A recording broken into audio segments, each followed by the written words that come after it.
welcome to this live stream. So today we're going to talk mainly about the Python integration. Are we on? Okay, all looks good. Yeah, we're going to talk mainly about the Python integration. But before we start, I just wanted to make a comment on the backers. 10x wouldn't be possible without the support of backers. So I want to say thank you for all of you who do support me, and if you're using 10x and you're getting some value out of it, please do consider supporting. So it really does help. And even if you're not using 10x and you just want to see it become a finished product, backing me now will really help the likelihood of me actually ever finishing 10x, which I hopefully will be soon. So yeah, that aside, yeah, do go to the website and have a look and see if you feel like supporting. And let's get on with it.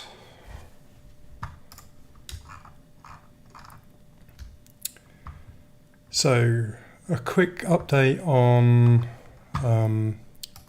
let's just go back to the website.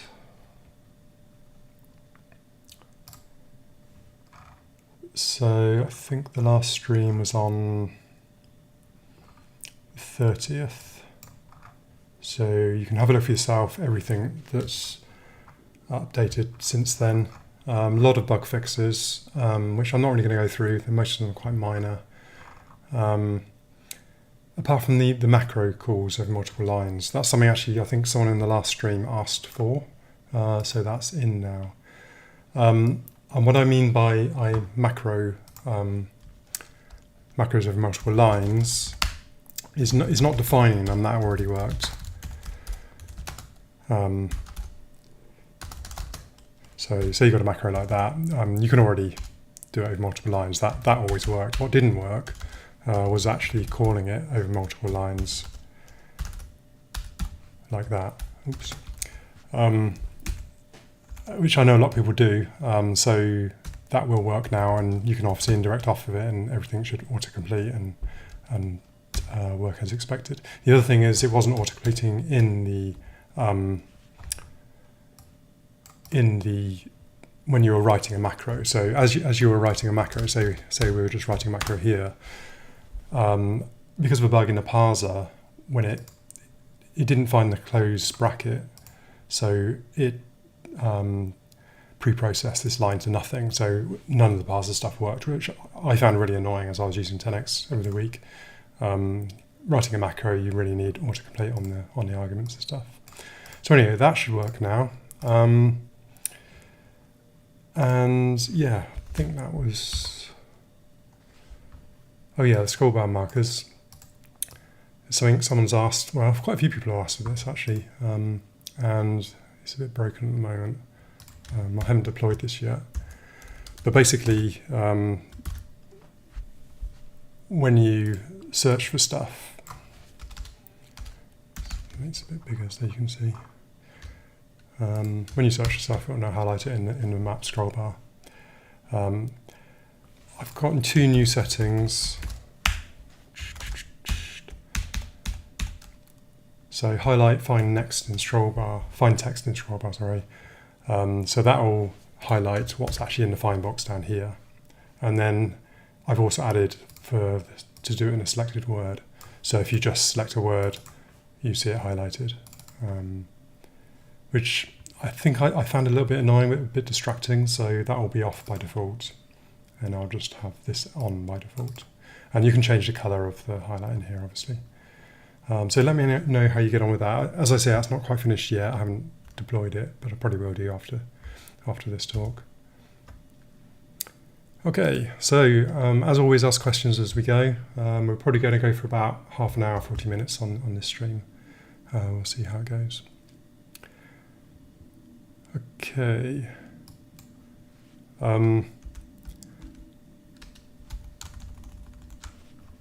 Let's turn word wrap on. So I just watched the interview with John Carmack, and something really nice. He was talking about IDEs and debuggers and stuff, and he said one of the things IDEs is they need to be infinitely fast. I mean, everything has to be instant, he said. which I found very, very, it was very good to hear that said, because obviously that's what I'm trying to do with 10x. So yeah, I posted a link to the video on my Twitter feed. Anyway, I just thought I'd mention that. Somebody asked why Python as a scripting language, and basically because it's so easy to extend things in Python. It's, Python's not a compiled language, so you just literally create a text file, save it, and it's updated instantly. So it's just such a nice, simple language to use. Well, I say simple, it depends how you use it. It can be quite complex, but you can use it in a very simple and fast way to extend things. And I use Python for all of my internal scripting, all of my automation, all of my tests, my test framework, some of my build system. It's all written in Python. I really like Python for doing simple tasks. I wouldn't use it for a big project. I've never tried that, but I don't think it would scale that well. Anyway, yeah, it's a nice language and it works. So,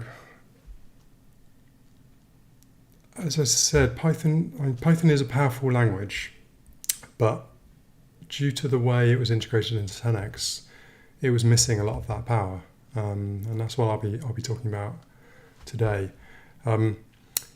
Because let's just open up my other branch.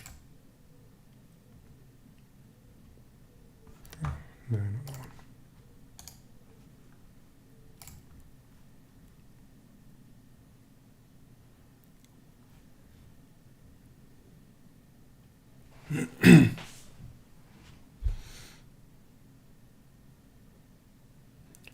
Come on, Visual Studio. I don't know why I'm doing in Visual Studio. Anyway, let's bring up the tree here. So I can't really make this bigger easily, but hopefully you can see these are my external libraries: curl, freetype, libz, re2 and zlib, and Python core static. So I was actually compiling Python from source because I thought that was the best way of doing it, and I was linking to it statically. And the reason I do that, well, a number of reasons, because I always prefer to link statically than dynamically, because it's much simpler and slightly faster as well, because the compiler can optimize across function calls easier, whereas it can't optimize, between the DLL. The other reason is it's much simpler for the installer, so there are fewer files. As you can see, the number of files has increased a bit now, which I'll go into. But because it was linked statically, I didn't have to include the DLL or anything, and it was just so much nicer. The problem with that was that I can't remember exactly why, but if you link to Python statically, you can't load packages. So you can't just drop a PYD package to extend Python's functionality. You can't just drop that into the folder and get it to work. And that just means you couldn't use any of the huge array of Python packages out there, which really limited what you could do in a scripting language. You could only really interact with the 10x API, and that was about it. So it was quite limiting. And yeah, one of the things that prompted this was RemedyBG, the debugger, which is a really nice debugger, and I suggest you check it out. Apparently someone said it now supports named pipes for communication. So theoretically we could integrate RemedyBG as the debugger for 10x and have them talk to each other and set breakpoints in one and it would appear in the other, etc. And that would be really nice if we can get it working. But to do that, we needed the Win32 API, which is a Python package which gives you access, obviously, to all Win32 and named pipes and stuff. But that wasn't possible previously. So that's what prompted me to do it. I mean, I've been a bit bad, really, because I shouldn't have been doing this. This wasn't on my roadmap at all. But I thought I'll just give it a quick go, and actually it only took like a couple of days. So I think it was definitely worth doing. So I had to do one thing. The main thing, like I said, was change it from the static to dynamic linkage. And as I was doing that, I thought I might as well update to the latest Python. So now it's using Python 3.10.6 to be precise.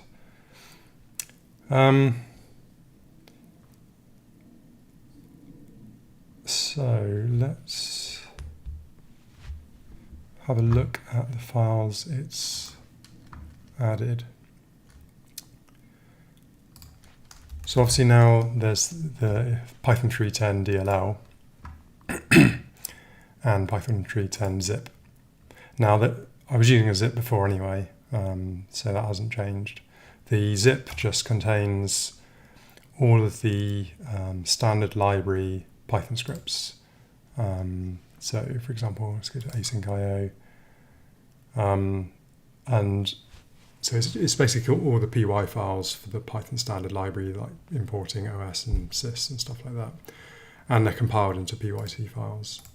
And the reason I do this is because otherwise there would be thousands of files to install. And writing an installer is a really painful process, and you really don't want thousands of files.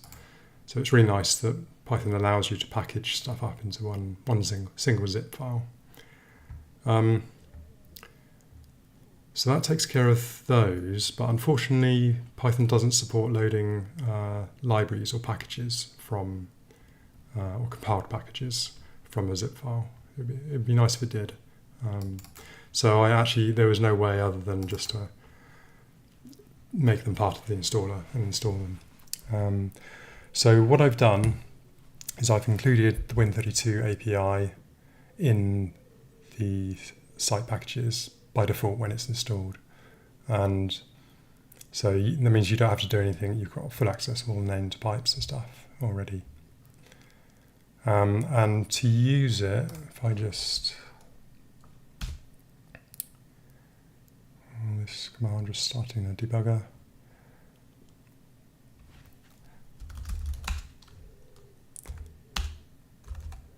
So let's bring up example.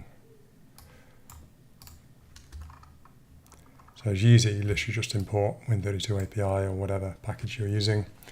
And then here I've just got as a test Win32 API message box. And it should, if I do Alt-H, Alt-H span to hello world, shows a message box. Hooray! So in theory, everything else should work. I haven't done a lot of testing on all of the stuff in Win32 API, but I'm hoping it'll just work. So it's as simple as that. That's all you have to do. If you want to add a package which isn't part of the install, you can. You should just be able to, you go back to the install. In the lib folder, you can just drop it in the root of here. If you've got a PYD file, which is a compiled Python library, just drop it in here and it should get picked up and it should just work. And then if you want me to add any other default packages to the 10x install, let me know. As long as the license is permissible to add it to my 10x, then yeah, I will do that. What else was I going to say about the static linkage? So that's the installer and the library folder. Yeah, so I'm not building from source anymore. So if we have a look at the workspace tree, I've actually removed Python from my external libs, so it's not being compiled. I found that there was a much easier way of integrating it, so I don't need to compile it at all. If you just go to a basic Python install, which I've got here, so this is just downloading Python, just normally like anyone would. And I did actually notice, which is something I didn't realize before, but if you look in the libs folder, it does actually have the .lib files. So you can just link to those, and then that links to the DLL in runtime. And obviously it's got the include the header file as well. So you've got python.h in here. So it really does include everything you need, which is an awful lot simpler than what I was trying to do in the past. And then what it means is I can just, if I want to download a package, I can just use pip to, the Python install thing to install it to my local Python, and then I can just grab the PYD file or whatever and add it to the 10x build. It was a bit hit and miss as to what needed including because it's not quite clear. You've got a lot of folders and a lot of files, but I think the site packages is where the packages usually go, and then you've got a few directories like Win32, etc. So if anything doesn't work, let me know, and I'll probably just need to add one of these files or folders to the installer. Okay.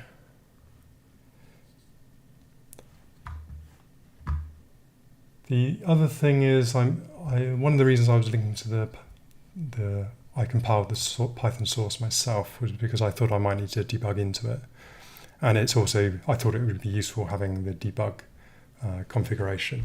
So in debug, I can link to Python debug and get asserts and stuff, and that may be a thing that's useful. But to be honest, I've never really used the debug build.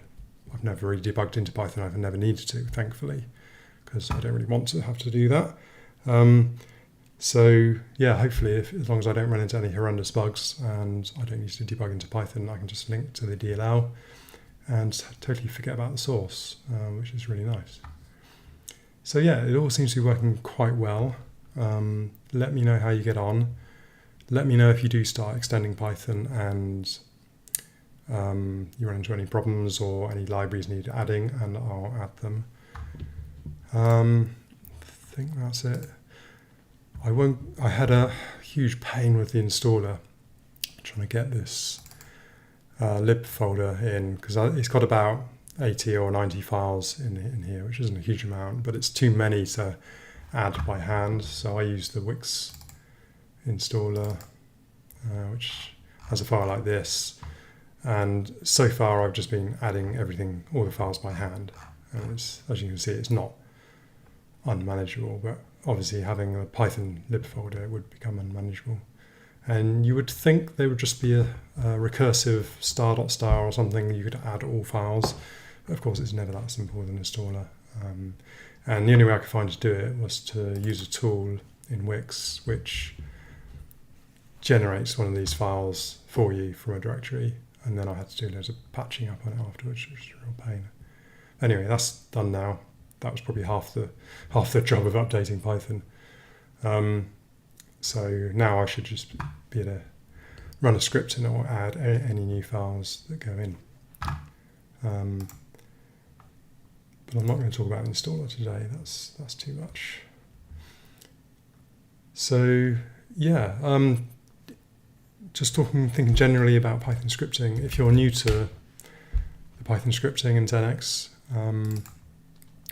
if you go to app data 10x Python scripts, you can see a load of examples in here. And probably the most complete example so far is vim.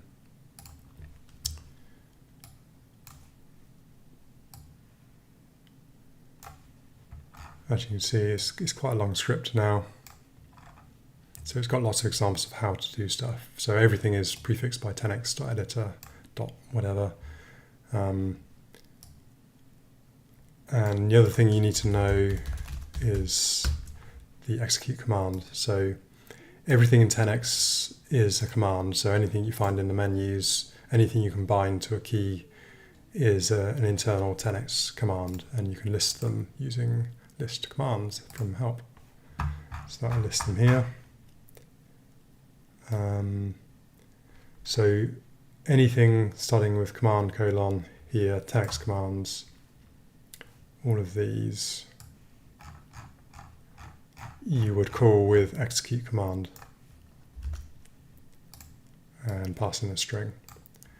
And these are all the Python API functions which you call with 10x.editor. Open file, close file, etc. So these are all the things that you see in the menus and that you can bind to keys. And as you can see, there are quite a lot now, but it's very easy for me to add new things to the API. So do let me know if there's something that you need added. But check this first because it might already be in there. So yeah, the vim script isn't complete yet. There's still quite a bit missing, but it's gradually getting there. People are adding stuff to it. all the time.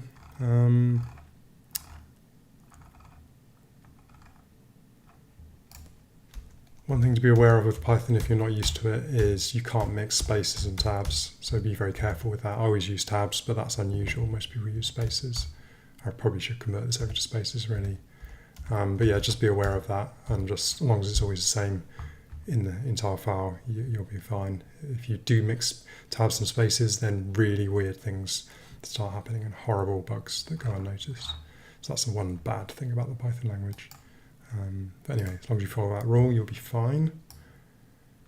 And you can hook into various things as well. So, for example, on the settings change function, this line here will mean that this function will get called when the settings are changed, obviously. And that's a really powerful thing. And there are quite a few different things you can hook into, like key bindings, files changing, saving, debugging, stuff like that. So they're really powerful, so that's worth knowing about. And yeah, I think that's all I can say about that. So let me know if you've got any questions on that.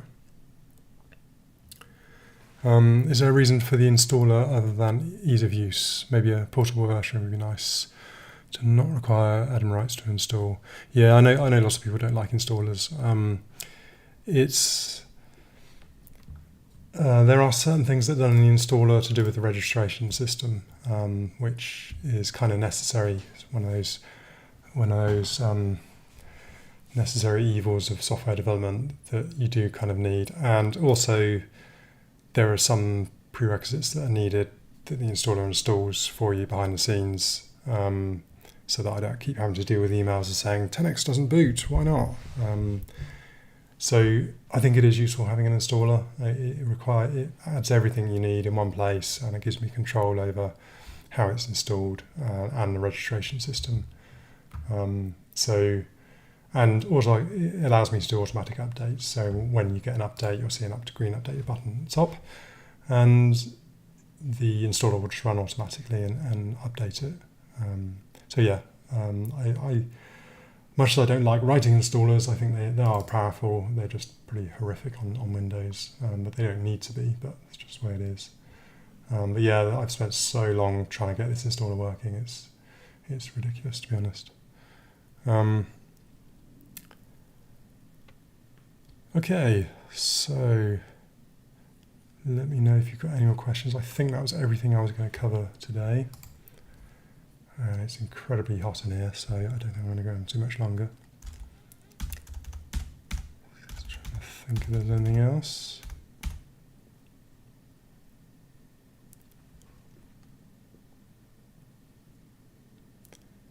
So a question about, do you think there's a place for C++ based extension of 10x in the future? Yes, definitely. I definitely plan to allow C++ extensions. I actually built that in right from the start, but then I kind of found that Python was so powerful that I could pretty much do everything I wanted with Python, and it fell by the wayside a bit. But internally, the search, this search is actually written as an extension, and also the parser is written as an extension. So internally, they're kind of working. I've got a Python API interface. I've got a 10x interface class, and that's what is exposed to the internal extensions. Just a whole load of pure virtuals, lots of pure virtuals. It's a big old class. So yeah, it's not going to hopefully be a huge amount of work to actually expose that to everyone. I think the main thing I need to do is just work out currently my extensions are actually compiled in statically. So I just need to split them out into DLLs or even XEs. I was thinking of going the XE route for extensions so that it's completely self-contained, and if the extension crashes, it won't bring down 10x. But anyway, whether I go DLLs or executables, I haven't decided yet. But yeah, it's definitely something I'll be doing at some point. Because obviously Python is really fast. That's one of the reasons I like it. It's all written in pure C, and it's very, very fast for a scripted language. But still probably not nowhere near as fast as C++. So if someone else did want to write an extension, say like the search thing, that would have to be done in C++, really. The other thing I would need to do if I'm serious about extensions is expose my GUI system. And I've got an editor for creating a GUI, and I probably need to expose that somehow so that people could write their own panels and windows and stuff. So that'd be a whole lot more work. So yeah, in the future, definitely it's going to happen. Not quite sure when, but it's on the roadmap. Talking of the roadmap, let's take a look. Bug fixing, yes. So I'm not going to allow myself any more features. It must all just be bugs. So don't tempt me with any other things for now. Bug fixing and polish to get to version 1. So if you're ever unsure of what is happening in the future that I plan to do, you can see it here.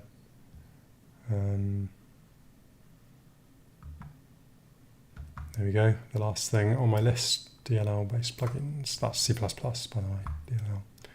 I'll have to change that.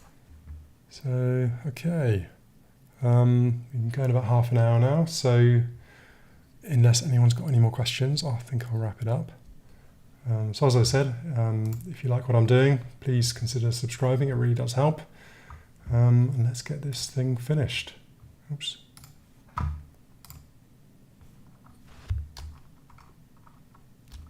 So anyway, thanks for watching, and I'll see you next time.